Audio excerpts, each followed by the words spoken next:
Laura Igantzi naiz, Ameriketan sortutako lesakarra, Euskal Artzaiak Ameriketan elkartearen lehendakaria, eta gaur Elgorrin gaude Malerrekatik Ameriketara joandako artzainen museoan.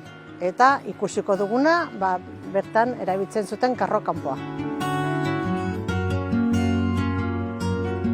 Laura, karro-kanpoa hitz egiten dugunean artzainen bizitoki txiki batetaz ari gara, ze artzaintza eredua eta ze sistemari erantzuten zion karro-kanpoak? Karro-kanpoa erabiltzen zuten batez ere sierran egoiten zirenean, ze sierran karpa batekin egoiten ziren, eta ja beti gotortzen zirenean, ze karro-kanpoak ere mugitu beharra izaten ziren.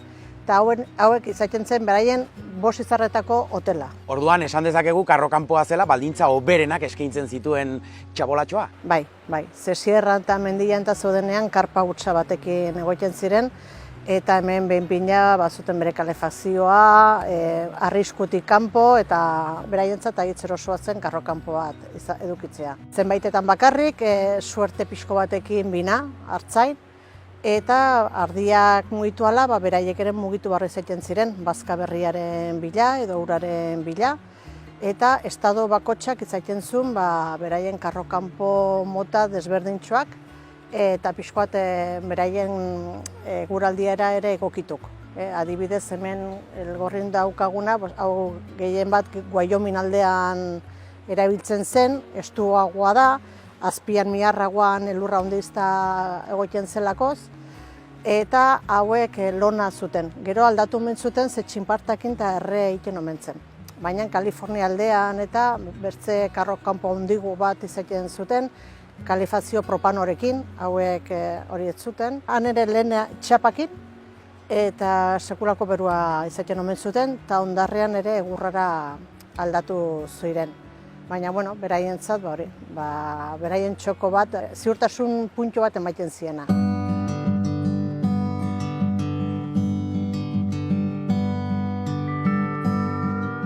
Laura, eraman gaitzazu, pausoz pauso, kanpoa eta barrua ezagutzera, karro-kanpoa ezagutzera. Sartu baino lehen, hor edukitzen zuten beraien ura, galoiak, beraien erabiltzen zuten arropak, gantxoa, ardiak hartzeko, eta erabiltzen zituzten gauzak.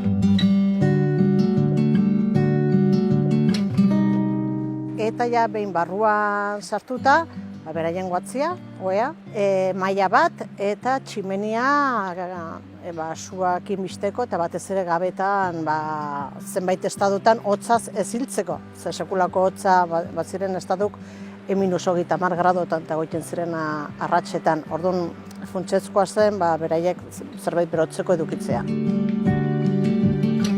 Gurpilak, ze karro-kanpoiek mugitu barri izaten ziren, hasieran manduekin eta gero azkeneko urteetan traktorrakin eta mugitzen ziren. Baina horregatik, horiek toki zabalagotan eta erabiltzen ziren, baina adibidez sierratara eta menditara ezin zuten eraman.